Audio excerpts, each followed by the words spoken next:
हे दोस्तों नमस्कार। एक बार फिर से स्वागत है आपके अपने यूट्यूब चैनल देव जी के ट्रिक्स में। तो दोस्तों हम लोग यहाँ पर डेली की तरह हिंदी का फुल टेस्ट लगाएंगे, जहाँ पर आपके 50 महत्वपूर्ण प्रश्न हैं और ये डेली क्लास आपकी रात 8:30 बजे से चलती है। तो रात 8:30 बजे से टेस्ट लगा सकते हैं। और आज का जो टारगेट रखा गया है ये आपका 49/50 रखा गया है। मतलब कि 50 प्रश्नों में पुराने बच्चों को 49 प्रश्न सही करना है। जो न्यू बच्चे जुड़े हैं उन लोगों को 50 में से 40 प्रश्न सही करना है। ये टारगेट रखा गया है क्योंकि आज का टेस्ट पेपर बहुत ही सरल है। ठीक है, चलिए स्टार्ट करते हैं। यहाँ पर आपका पहला प्रश्न दिया है कि अधिकारी में उपसर्ग कौन सा है। देखिए उपसर्ग क्या होता है, जो किसी भी शब्द के पहले लगा हो। तो देखिए यहाँ पर आपका अधि जो आपका है ये उपसर्ग हो जाएगा, जो कि ऑप्शन आपका यहाँ पर बी हो जाएगा। अधि आपका उपसर्ग हो जाएगा।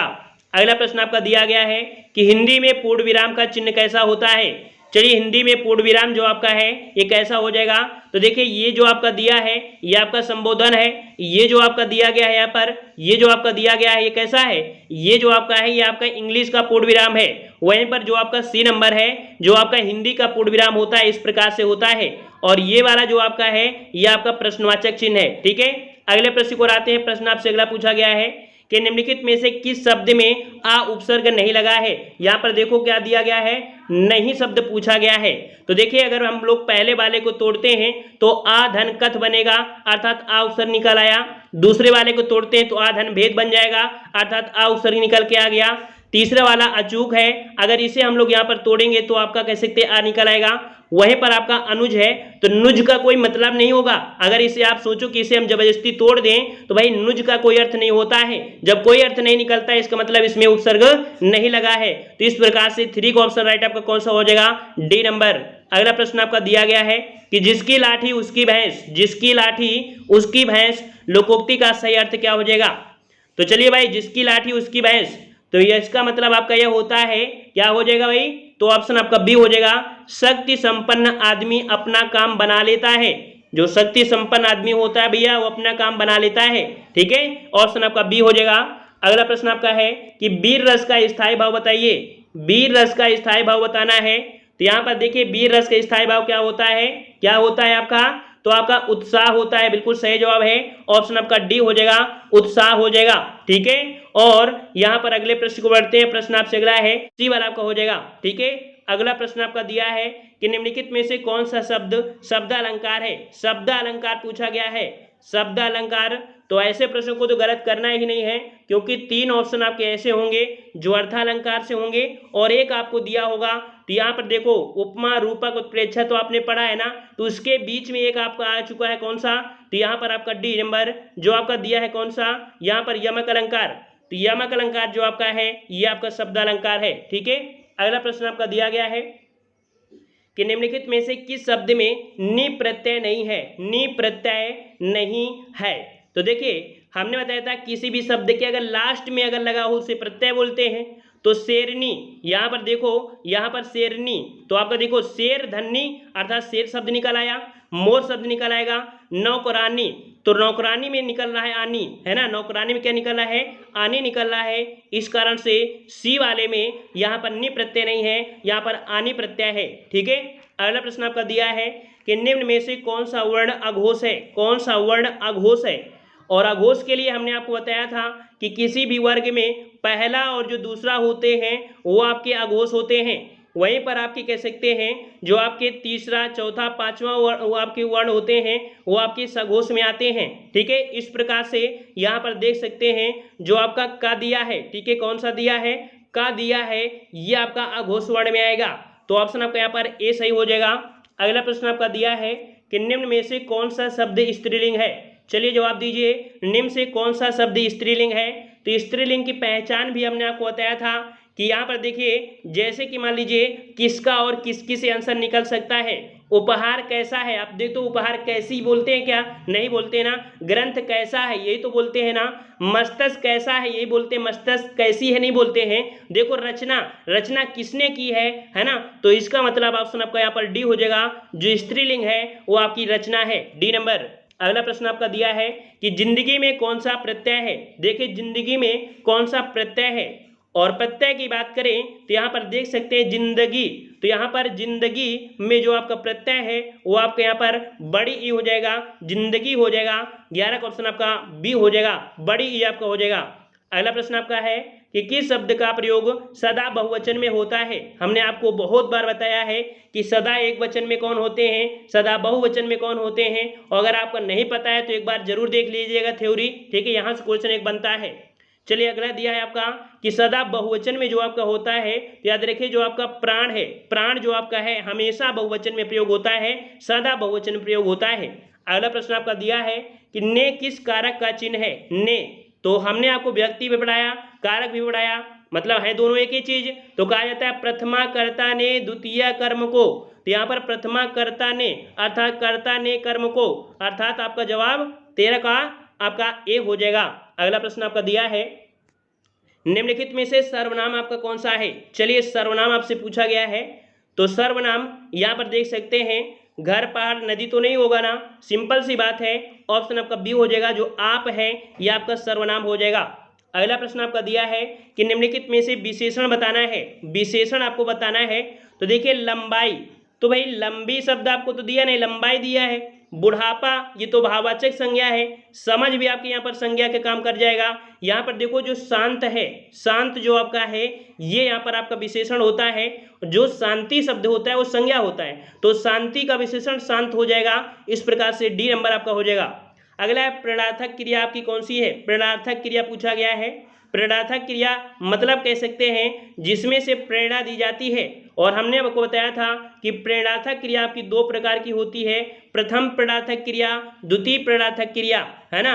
तो यहाँ पर आपका कह सकते हैं कि जैसे प्रथम प्रेरणार्थक क्रिया है उसकी जो आपके पॉइंट होता है वो क्या होता है, तो जैसे आपका बड़ा ना आता है, ठीक है, बड़ा ना जो आपका होता है किसी भी शब्द में लगा है प्रथम प्रेरणार्थक होती है, और अगर वाना शब्द लग जाता है ये आपका द्वितीय प्रेरणार्थक होती है। तो यहाँ पर प्रेरणार्थक क्रिया में देख सकते हैं 16 का ऑप्शन राइट आपका हो जाएगा सी नंबर, सुनाना। सुनाना यहाँ पर देखो कहीं ना कहीं प्रेरणा दिए जा रहा है ना, प्रेरणा दी जा रही है ना, इस प्रकार से सी हो जाएगा। अगला प्रश्न आपका है कि लड़के ने पुस्तक पढ़ी, लड़के ने पुस्तक पढ़ी, यह जो वाक्य है किस काल का है। लड़के ने पुस्तक पढ़ी मतलब कह सकते हैं कि पुस्तक आपकी क्या है, पढ़ चुकी है, पढ़ा जा चुका है ना, तो इस प्रकार से यहाँ पर क्रिया पूर्ण हो गई है, इस कारण से पूर्ण वर्तमान काल हो जाएगा। याद रखिए यहाँ पर आपका पूर्ण वर्तमान काल होगा, ठीक है।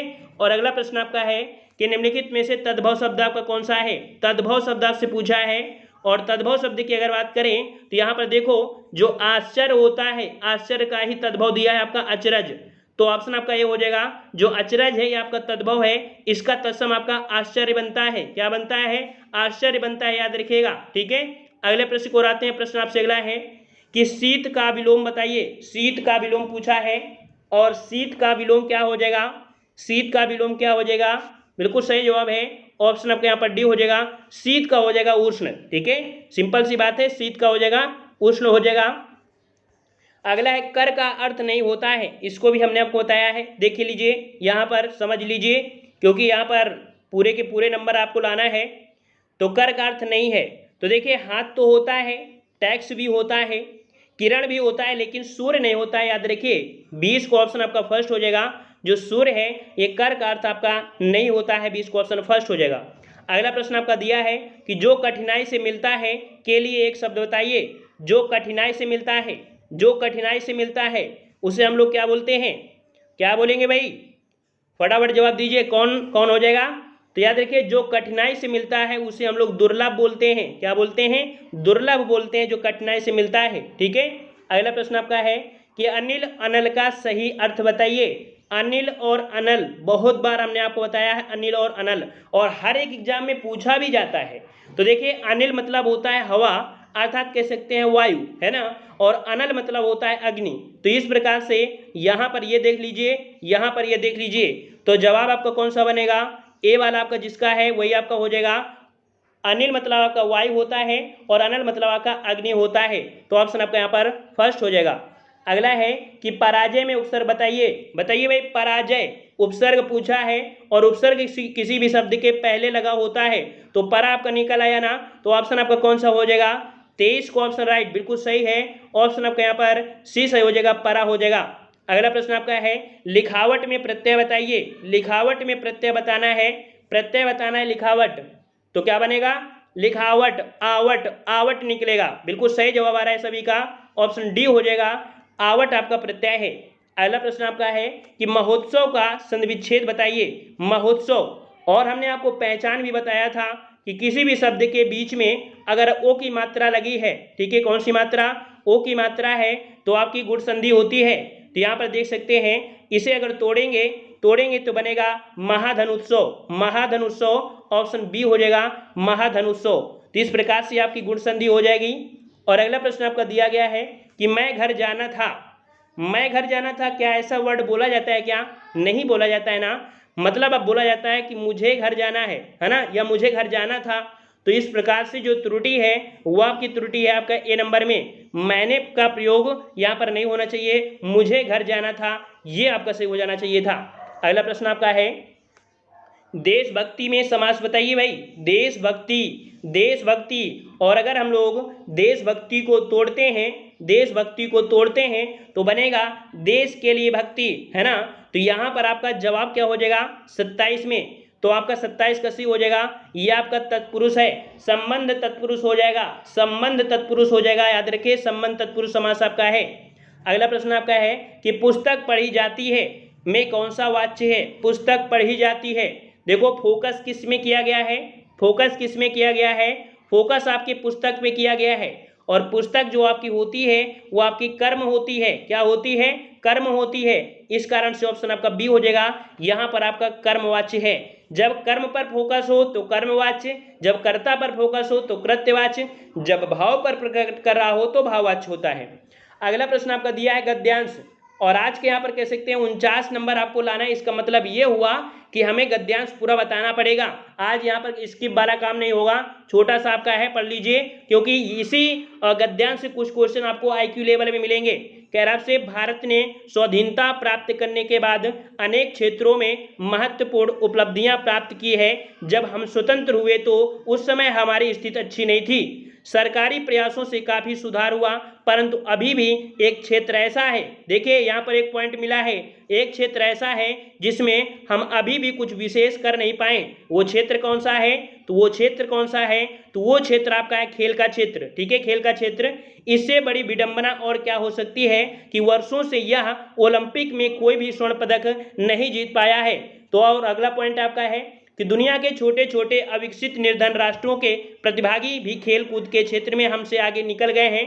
कभी हॉकी का विशेष चैंपियन रहने वाला भारत आज इस खेल में अपनी प्रतिष्ठा खो चुका है। मतलब पहले हॉकी में देख सकते हैं कि कितनी बार पदक जीता है, लेकिन अब हॉकी में भी स्वर्ण पदक आपके नहीं आ रहे हैं। तो खेलों के गिरते स्तर के लिए कौन जिम्मेदार है? खेलों के जो स्तर गिर रहे हैं इसका जिम्मेदार कौन है? तो याद रखिए, एक और सरकार की उदासीनता, एक और सरकार की उदासीनता किसमें? तो आपके दोषपूर्ण में, दोषपूर्ण सरकारी नीतियां, और दूसरी ओर विभिन्न खेलों में संघों की गुटबाजी, अर्थात जो संघ हैं वो आपके टूट चुके हैं, तो संघबाजी जो आपकी गुटबाजी, ठीक है, ये जो आपकी सुविधाएं हैं, प्रशिक्षण का सर्वदा अभाव है, प्रशिक्षण का अभाव है, और कुछ प्रतिभागियों के भाग को लेकर खाली हाथ लौटने पर सभी एक दूसरे को दोषी कहलाते हैं। मतलब अगर उनको स्वर्ण पदक या कुछ पदक नहीं मिलते हैं तो उनको एक दूसरे को दोषी कहला देते हैं। यही सब कारण है, यही सब कारण जिसके कारण से खेल के क्षेत्र में सब आपके पिछड़े हुए हैं।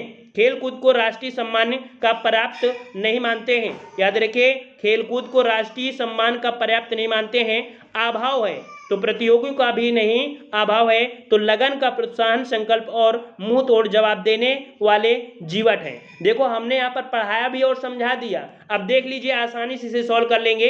कह रहा है आपसे, देखो हमने 2 पॉइंट बताया है कि गद्यांश जब बड़ा हो तो उसे आप कह सकते हैं प्रश्नों को पढ़ो, जब गद्यांश आपको लगे कि नहीं इसी में हम देख सकते हैं तो गद्यांश को पढ़ लो। देखिए गद्यांश का उपयुक्त शीर्षक क्या हो सकता है, देख लीजिए क्या हो सकता है। स्वतंत्रता की प्राप्ति होगी क्या? नहीं होगी। खेलों का गिरता स्तर, तो यहाँ पर आपका जवाब हो जाएगा बी नंबर, खेलों का गिरता स्तर, जी आपका सही हो जाएगा। देख लीजिए अगला प्रश्न आपका है कि खेलों के गिरते स्तर का कारण नहीं है, कारण नहीं शब्द आपसे पूछा है, नहीं शब्द पूछा है, तो यहाँ पर देख सकते हैं कि दोषपूर्ण नीतियां, ये तो आपकी हैं, संघों की गुटबाजी, सुविधाओं का अभाव, यहाँ पर दिया है खेलों के लिए राष्ट्रीय सम्मान, तो भैया ऑप्शन डी ये खेलों के लिए राष्ट्रीय सम्मान ये गिरते स्तर का कारण नहीं है। अगला प्रश्न आपका दिया है कि खेलों पर नकारात्मक प्रभाव पड़ता है, खेलों पर नकारात्मक प्रभाव पड़ता है, देख सकते हैं किस कारण से, जब कह सकते हैं जब आपस में गुटबंदी हो जाती है। सी नंबर आपका हो जाएगा आपसी गुटबंदी होने से। अगला प्रश्न है कि गद्यांश के अनुसार राष्ट्र की उपलब्धियों में नहीं है, गद्यांश के अनुसार देखिए राष्ट्र की उपलब्धियों में जो शामिल नहीं है, मतलब कह सकते हैं ज्यादा उसको मतलब कह सकते हैं प्रायिकता उसको नहीं दी गई है, तो आपके यहाँ पर देखिए किसको, तो आपके खेल को प्रायिकता नहीं देते हैं। और आपने देखा होगा कि भारत में अगर कोई भी स्वर्ण पदक जीत जाता है तो कोई भी ऐसा जो राज्य नहीं है जो उनको 5 करोड़ ना दें, कहीं गाड़ी देते हैं, कहीं बंगला देते हैं, कहीं कुछ देते हैं। लेकिन अगर यही चीज जब प्रशिक्षण के दौरान उनको अगर ये सुविधाएं प्रदान की जाए, अच्छे कोच दिए जाए, हर स्टेडियम बनाए जाए, हर राज्य में स्टेडियम हो, तो ऑटोमेटिक बच्चे स्वर्ण पदक जरूर पा सकते हैं। लेकिन सरकार की नीतियां इतनी खराब हैं कि सरकार की नीति कुछ कहा नहीं सकता है। मतलब जीतने के बाद उनको करोड़ों रुपए देते हैं, लेकिन यही करोड़ों रुपए पहले अगर खर्च कर दें तो हो सकता है कि आज हमारा जो खेल का क्षेत्र है वो बहुत आगे कुछ निकल गया होता। चलिए यहाँ पर दिया है खेलों में निर्धन राष्ट्र भी हमसे आगे निकल गए हैं, क्योंकि यहाँ क्या है, यहाँ पर कह सकते हैं दोषपूर्ण नीतियां, ये जो आपका हो जाएगा। तो 33 का ऑप्शन आपका सी हो जाएगा। तो यहाँ पर देख सकते हैं कि गद्यांश को समझा, पढ़ा, थोड़ा सा नॉलेज आपको मिला होगा, थोड़ा सा ज्ञान भी आपको बढ़ा होगा। यहाँ पर अगला दिया है कामायनी के रचनाकार हैं, तो कामायनी के रचनाकार आपके जयशंकर प्रसाद हैं, याद रखिए ऑप्शन आपका ए सही हो जाएगा। अगला प्रश्न है कि गोदान किसका उपन्यास है, याद रखिए गोदान ये आपके प्रेमचंद का है। ठीक है, बिल्कुल सरल क्वेश्चन है, हम आपको बताते जा रहे हैं। गोदान किसका उपन्यास है, तो प्रेमचंद का है, ऑप्शन बी हो जाएगा। अगला प्रश्न आपका है कि बीजक किसकी रचनाओं का संग्रह है, चलिए भाई देख लीजिए, जवाब दीजिए बीजक। और बीजक आपके है किसका, तो भाई बीजक आपके है कबीरदास का, ऑप्शन आपका ए हो जाएगा। अगला प्रश्न है अंधेर नगरी नाटक के रचयिता कौन से हैं, अंधेर नगरी नाटक के रचयिता कौन है, तो याद रखिए अंधेर नगरी नाटक के रचयिता आपके कौन हो जाएंगे, बिल्कुल सही जवाब है। आपने कई बार नाटक पढ़ा भी है, अंधेर नगरी, चौपट राजा, टके शेर भाजी, टके शेर खाजा, है ना। ऑप्शन आपका यहाँ पर सी हो जाएगा, आपके भारतेंदु, आपके हरिश्चंद्र। ठीक है, अगला प्रश्न आपका दिया है कि शासकीय पत्र के संदर्भ में कौन सा कथन गलत दिया है मेरे भाई। यहाँ पर दिया गया है कथन जो गलत दिया है, ये पॉइंट आपको फोकस करना है।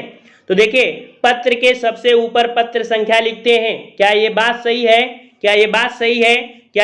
है, बिल्कुल बात सही है कि पत्र के सबसे ऊपर पत्र संख्या लिखते हैं। दूसरा है कि पत्र संख्या के ऊपर तिथि लिखी जाती है, तो ऊपर तिथि आपकी नहीं लिखी जाती है, तो यहाँ पर आपका पॉइंट आपका कौन सा, बी वाला गलत हो गया। तीसरा भी पढ़ लीजिए, ज्ञान मिलेगा कि पत्र के बाएं ओर सेवा में लिखा जाता है, बाएं ओर क्या होता है भैया, तो सेवा में आप लिखा जाता है ना, सेवा में श्रीमान। और डी दिया है कि संबोधन जो आपका होता है महोदय, वो बाएं तरफ आपका लिया जाता है। इस प्रकार से 3 आपकी सही है, एक आपका गलत है बी वाला। अगला प्रश्न आपका है कि यदि कोई पत्र सभी संबद्ध कार्यालयों को प्रेषित किया जाता है तो उसे क्या कहते हैं। ये हमने प्रश्न आपको कई बार से बताया है कि अगर आपको केंद्र सरकार द्वारा अगर राज्यों में कोई भी पत्र भेजना है एक साथ, तो ऐसे पत्र को हम लोग क्या बोलते हैं, परिपत्र बोलते हैं। मान लीजिए अगर पुलिस एग्जाम हुआ या कोई भी एग्जाम होता है, आपका सिलेक्शन होता है, तो सरकार के द्वारा जो लेटर भेजे जाते हैं तो एक एक को तो भेजे नहीं जाते हैं, एक साथ आपको वहां पर भेज दिए जाते हैं, वो आपके हर राज्यों में बढ़ जाते हैं। इस प्रकार से कह सकते हैं कि आपका जो कोई लेटर हो अगर एक आदमी द्वारा कई जगह भेजा जाए वो आपका परिपत्र होता है। हाँ, यहाँ पर हमने एक शब्द बोला होगा, अगर गौर किया हो कि हमने बोला है कि पुलिस की भर्ती हो और आपके हर एक राज्यों में भेजा जाए, तो भाई यहाँ पर देखिए जो पुलिस आपका है, पुलिस हमने आपको बताया था कि ये कह सकते हैं जो आपकी अनुसूचियां होती हैं तो राज्य सूची में आता है, तो भैया केंद्र से लेटर नहीं भेजे जाएंगे, या आपके राज्य से ही भेजे जाएंगे। ठीक है, मान लीजिए कि आपके जैसे उत्तर प्रदेश से आपके हैं तो उत्तर प्रदेश की जो आपके मेन पॉइंट है, मेन जगह से ही भेजे जाएंगे सभी आपके डिस्ट्रिक्ट में। समझ में आ गया ना, हर एक पॉइंट को समझना है। चलिए अगला पॉइंट आपका है कि निम्न में से दीर्घ स्वर कौन सा है, समझने वाली बात है। दीर्घ स्वर आपका कौन सा है, अगर आपने पहली बार इस प्रश्न को देखा है तो 100% आप गलत कर देंगे, लेकिन अगर आपने कई बार टेस्ट हमारे लगाए हैं तो 100% को सही कर देंगे। अब किस प्रकार से, तो देखिए दीर्घ स्वर आपके यहाँ पर देखो जब आपने यहाँ पर कह सकते हैं छंद अलंकार पढ़े होंगे तो हमने आपको बताया था दीर्घ स्वर में ये सभी शामिल होते हैं, है ना। लेकिन फिर भी दीर्घ स्वर में आपके कौन से होते हैं, तो यहाँ पर देख लीजिए 40 नंबर में जो दीर्घ स्वर होते हैं वो आपके होते हैं कौन कौन से, तो आपके कह सकते हैं जो आपका बड़ा होता है, ठीक है, कौन से आपके, तो बड़ा और बड़ी और आपका बड़ा उ, ये आपके दीर्घ स्वर में होते हैं, याद रखिए। जो आपके होते हैं ए ऐ ओ औ, ये आपके संयुक्त स्वर होते हैं, ठीक है। और छोटा छोटी छोटा उ और ऋषि ये आपके हर्ष स्वर में आते हैं। और एक और हमने आपको बताया प्लुत स्वर जो आपका होता है वो ओम होता है ना। तो यहाँ पर आपका जो जवाब हो जाएगा कौन सा, जवाब आपका हो जाएगा आपका ए नंबर, ये जो आपका है ये आपका दीर्घ स्वर है। तो दीर्घ स्वर हमने बता दिया, रट लीजिएगा, बड़ा आ, बड़ी ई, बड़ा उ, ये आपके दीर्घ स्वर में होते हैं। अब इनको हम लोग यहाँ पर कह सकते हैं कि दीर्घ स्वर क्यों नहीं कहते हैं, क्योंकि ये संयुक्त स्वर है। जैसे हमने आपको गुण संधि बताया था, गुण संधि आपको जब बताया था तो वहां पर हमने आपको बताया था कि छोटा या बड़ा आ के साथ जब हम छोटी या बड़ी मिलाते हैं तब आपका ए बनता है, ठीक है। फिर हमने आपको बताया था कि छोटा या बड़ा आ के साथ जब हम छोटा उ या बड़ा उ मिलाते हैं तब आपका ओ बनता है। ये गुण संधि में आपको बताया था, देखो ए और ओ कैसे हैं, ये आपके संयुक्त से बन रहे हैं ना। इसी प्रकार हमने आपको बताया था वृद्धि संधि बताया था कि छोटा आ प्लस बड़ा आ के साथ जब हम लोग ए और ऐ को मिलाते हैं तो आपका ऐ बनता है। इसी प्रकार से छोटा आ प्लस बड़ा के साथ जब ओ और ओ मिलाते हैं तब आपका ओ बनता है। तो कुल मिला के आप समझ गए होंगे कि जो संधि है, संधि के अकॉर्डिंग ही आपका आंसर ये आपका हो जाएगा क्लियर। अगर आपको संधि क्लियर है तो आंसर क्लियर हो जाएगा। समझ लीजिए कि हमने समय जरूर दिया है, लेकिन किसी के एग्जाम के लिए 1 नंबर मिल जाए ये बहुत ही अच्छी बात होती है। चलिए अगला प्रश्न आपका है कि निम्न में विदेशी शब्द कौन सा है। विदेशी शब्द पूछा है, यहाँ पर विदेशी शब्द आपका कौन सा हो जाएगा, ऑप्शन बी, अमीर जो आपका है यह आपका विदेशी है और यह आपका अरबी भाषा से लिया गया है, बी नंबर। अगला प्रश्न है कि निम्न में से विशेषण शब्द क्या है। विशेषण शब्द आपका कौन सा है, 42 का ऑप्शन राइट आपका हो जाएगा विशेषण। तो देखो अभी आपका ये पॉइंट आया था ना, कौन सा, तो आपका दिया गया है आपका शांत। तो शांत जो आपका है यह आपका विशेषण है और संज्ञा जो होता है वो शांति होता है, ठीक है। और इस प्रकार से याद रखिएगा, यह ऑप्शन आपका डी हो जाएगा। अगला है निम्न में से प्रेरणार्थक क्रिया है। प्रेरणार्थक क्रिया जो आपकी है वो आपकी कौन सी है, देखिए चलना, पढ़ना, बदलना। लेकिन यहाँ पर जो आपका दिया है कौन सा, ऑप्शन आपका बी, ये यहाँ पर आपका जगाना, ये प्रेरणार्थक क्रिया हो जाएगा, क्योंकि किसी ना किसी दूसरे के माध्यम से ही जगाया जा रहा होगा ना, बी नंबर। अगला प्रश्न आपका दिया है निम्न में अव्यय है।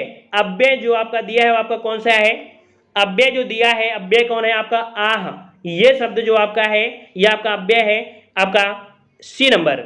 अगला प्रश्न आपका दिया गया है कि भविष्य में होने वाला के लिए एक शब्द बताइए। भविष्य में होने वाला के लिए एक शब्द बताना है और जवाब आपका कौन सा हो जाएगा, भविष्य में होने वाला, बिल्कुल सही है, वेरी गुड, बहुत अच्छी।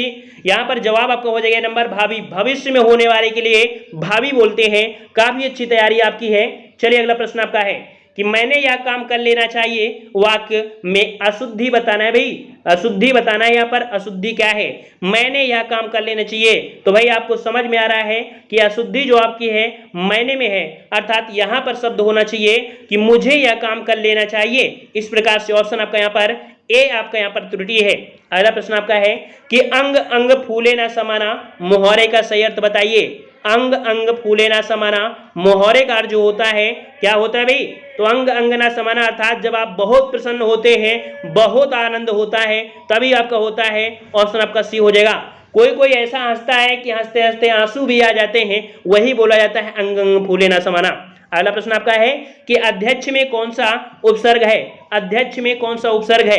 तो चलिए भाई यहाँ पर अध्यक्ष को तोड़ दीजिए, अध्यक्ष को तोड़ना है तो यहाँ पर आपका बनेगा आदि, ठीक है। इसे इस प्रकार से देखिए, यहाँ पर इसको न लेना, जो वाला डी नंबर आपका है, इसे आपको तोड़ेंगे, इसे तोड़ेंगे तो आपका बनेगा आदि, आदि धन, धन आपका अच्छ बनेगा, अच्छ बनेगा ना, तो आदि आपका क्या निकल रहा है, यह आपका उपसर्ग है, ऑप्शन आपका यहाँ पर ए सही हो जाएगा। अगला प्रश्न आपका है कि मूल पाठ का शब्द अनुवाद कहलाता है। मूल पाठ का शब्द अनुवाद क्या कहलाता है। चलिए 49 का जवाब देना है, क्योंकि यहाँ पर टारगेट आपका रखा गया 49, और अगर इस प्रश्न को आप सही करेंगे तो 50-50 हो जाएंगे, लेकिन गलती हो गई तो फिर आप पीछे हो जाएंगे। यहाँ पर 49। चलिए सभी जवाब बिल्कुल सही जवाब आ रहा है। चलिए काफी लोगों के जवाब आ रहे हैं, बिल्कुल सही है। यहाँ पर देखिए काफी लोगों के जवाब सही है, लेकिन आंसर आपका हो जाएगा डी। यहाँ पर शब्द अनुवाद कहलाता है। 49 का जिसका डी आया वही सही होगा। अगला प्रश्न आपका है, प्राधिकारी के लिए सटीक अंग्रेजी शब्द बताइए। प्राधिकारी, और प्राधिकारी के लिए जो आपका अंग्रेजी आपका होता है वो आपका क्या होता है भाई, क्या होता है, क्या होता है भाई? ऑप्शन आपका बी हो जाएगा, आपका अथॉरिटी होता है, अथॉरिटी होता है। वहीं पर अगर बात करें जो ऑफिसर होता है, ऑफिसर मतलब अफसर होता है, वहीं पर आपका लॉर्ड, लॉर्ड जो होता है भगवान को बोला जाता है। और आपका वहीं पर दिया गया है जो आपका दिया है प्रोप्रिएटर, ये बोला जाता है आपके मालिक या स्वामी को बोला जाता है। इस प्रकार से आपका यहाँ पर बी आपका यहाँ पर सही हो जाएगा। और यहाँ पर आप लोगों को कमेंट करिए जरूर कि आज के टेस्ट में आपने कितने नंबर लाए हैं। अगर आपने 49 से कम बोले, देखो जबरदस्ती मत कर देना, ईमानदारी से बताना कितने आपने सही किया है, ठीक है? कोई मार खाने वाली बात नहीं होती है, लेकिन जरूर बताइए कितना आपने सही किया है। हाँ, जिन लोगों को यूपी स्पेशल, ठीक है, यूपी जीके की पीडीएफ चाहिए तो वहां पर आपको 50 रुपए पे करना पड़ेगा, जिसके माध्यम से यहाँ पर देख सकते हैं 108 पेज की आपकी उत्तर प्रदेश की थ्योरी है, ठीक है? वहीं पर आपकी कह सकते हैं कि आपकी जो 250 पेज की ऑब्जेक्टिव टेस्ट पेपर है, जिसमें 500 से ज्यादा, लगभग 700 से ज्यादा ही आपके मिलेंगे ऑब्जेक्टिव प्रश्न, और साथ में आपको मिलेंगे 500 प्लस आपको वन लाइनर प्रश्न मिलेंगे। तो इस प्रकार से इसे 50 रुपए में आप खरीद सकते हैं अगर आपको खरीदने की इच्छुक हैं, ठीक है? इसके लिए आपको यहाँ पर कह सकते हैं हमारा व्हाट्सएप नंबर 74 59 94 2012 में व्हाट्सएप में मैसेज करना है। वहां पर आपको 50 रुपए पे करने के बाद, क्योंकि ये नंबर आपका गूगल पे भी है, फोन पे भी है और पेटीएम भी है, इस किसी भी आप कर सकते हैं। 50 रुपए पे करने के बाद स्क्रीनशॉट आप व्हाट्सएप में भेजिए, उसी व्हाट्सएप में जिसमें आप भेजेंगे वहीं पर आपको ये पीडीएफ प्रोवाइड कराई जाएगी, ठीक है? तो जो भी लेने के इच्छुक हैं वो ले सकते हैं, जरूरी नहीं है सभी को कि वो लें, ठीक है? तो यहाँ पर आप जरूर बताइएगा कि आज के इस प्रश्न में, आज के इस टेस्ट में कितना आप लोगों ने नंबर लेके आए हैं, ठीक है? और अगर आप समझिए कि अगर आपके 45 के नीचे आए हैं तो आपको बहुत मेहनत करने की जरूरत है, क्योंकि हो सकता है कि ऐसा प्रश्न आपको इलाहाबाद हाईकोर्ट ग्रुप डी में देखने को मिलेगा, ठीक है? तो आज की वीडियो इतना ही, मिलते हैं नए वीडियो में, तब तक के लिए धन्यवाद। जय हिंद, जय भारत।